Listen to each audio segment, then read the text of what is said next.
खुदा बाप और बेटे और उल कुदुस के नाम से आमीन। मेरे अज़ीज़ो, आइए हम खुदावंद अपने खुदा का शुक्र करें जिसने आज का ये खूबसूरत दिन हमारी ज़िंदगी में बढ़ा दिया। तो आइए अज़ीज़ो, हम आज के दिन का आगाज़ बाइबल मुक़द्दस में से पाकमा कलीसिया की चुनी हुई तलावतों से करते हैं। खुदावंद यीशु पर ईमान ला तो तू निजात पाएगा और तेरा घराना भी।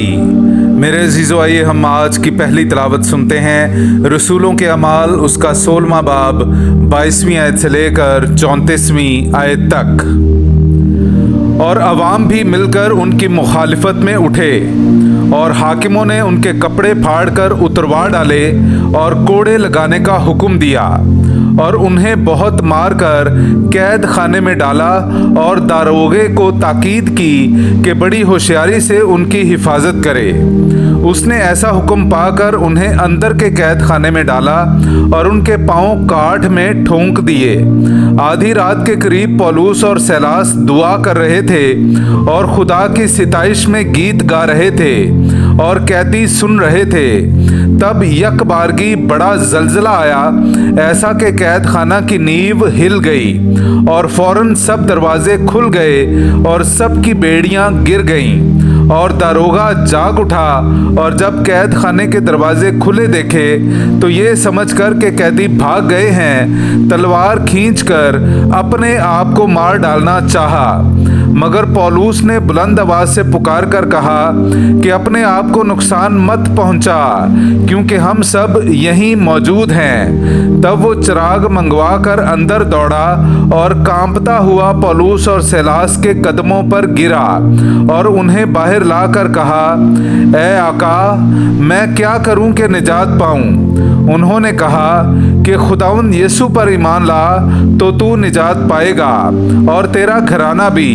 तब उन्होंने उसे और उन सब को जो उसके घर में थे खुदावंद का कलाम सुनाया और उसने रात को उसी घड़ी उन्हें ले जाकर उनके जख्म धोए और उसी वक्त उसने और उसके सारे घराने ने बपतिस्मा पाया और उन्हें अपने घर लाकर उनके सामने दस्तरखान बिछाया और अपने तमाम घराने समेत बड़ी खुशी की, इसलिए कि खुदा पर ईमान ले आए थे।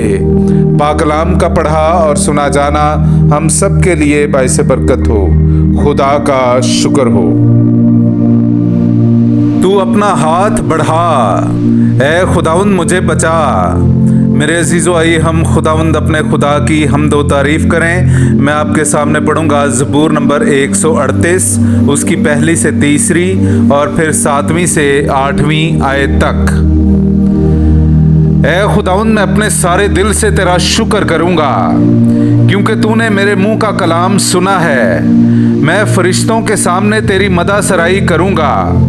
मैं तेरी मुकद्दस हैकल की तरफ रुख करके सजदा करूंगा और तेरी शफकत और सदाकत के सबब से तेरे नाम का शुक्र करूंगा, क्योंकि तूने अपने नाम और अपने कौल को हर शय पर फौकियत बख्शी है। जिस दिन मैंने पुकारा तूने मेरी सुन ली, तूने मुझ में तकवीयत बढ़ाई। हालांकि मैं दुख के बीच चलता हूँ तो भी तू मुझे हिफाजत से रखता है। तू मेरे दुश्मनों के कहर के खिलाफ हाथ बढ़ाता है। तेरा दस्ते रास्त मुझे बचा लेता है। खुदावंद मेरे लिए आगाज करदा काम अंजाम देगा। ऐ खुदावंद, तेरी शफकत अब तक कायम है। अपनी दस्तकारी को तरक ना कर। बाकलाम का पढ़ा और सुना जाना हम सब के लिए बाइस बरकत हो। खुदा का शुक्र हो। हालेलुया। मसीह जी उठा है और हम पर जाहिर हुआ है, जिनको उसने अपने खून से मुखलसी बख्शी है। हालेलुया। मेरे अजीज़ों, आइए हम आज का इंजीली इक़्तिबास सुनते हैं। इंजील मुक़द्दस बामुताबिक मुक़द्दस यूहन्ना उसका 16वां बाब 5वीं आयत से लेकर 11वीं आयत तक। और मैंने शुरू में ये बातें तुमसे इसलिए ना कहीं क्योंकि मैं तुम्हारे साथ था, लेकिन अब मैं उसके पास जाता हूँ जिसने मुझे भेजा है, और तुम में से कोई मुझसे नहीं पूछता कि तू कहाँ जाता है, बल्कि इसलिए कि मैंने ये बातें तुमसे कही तुम्हारा दिल गम से भर गया है। लेकिन मैं तुम्हें सच कहता हूँ कि तुम्हारे लिए मेरा जाना ही फायदामंद है, क्योंकि अगर मैं ना जाऊं तो वो वकील तुम्हारे पास ना आएगा, लेकिन मैं अगर जाऊं तो मैं उसे तुम्हारे पास भेज दूंगा, और जब वो आएगा तो दुनिया को गुनाह और सदाकत और अदालत के बारे में तकसीरवार ठहराएगा। गुनाह के बारे में इसलिए कि वो मुझ पर ईमान नहीं लाते, सदाकत के बारे में इसलिए कि मैं बाप के पास जाता हूँ और तुम मुझे फिर ना देखोगे, अदालत के बारे में इसलिए कि इस दुनिया के सरदार पर फतवा लगाया गया है। पाक कलाम का पढ़ा और सुना जाना हम सब के लिए बाइस बरकत हो। खुदा का शुक्र हो।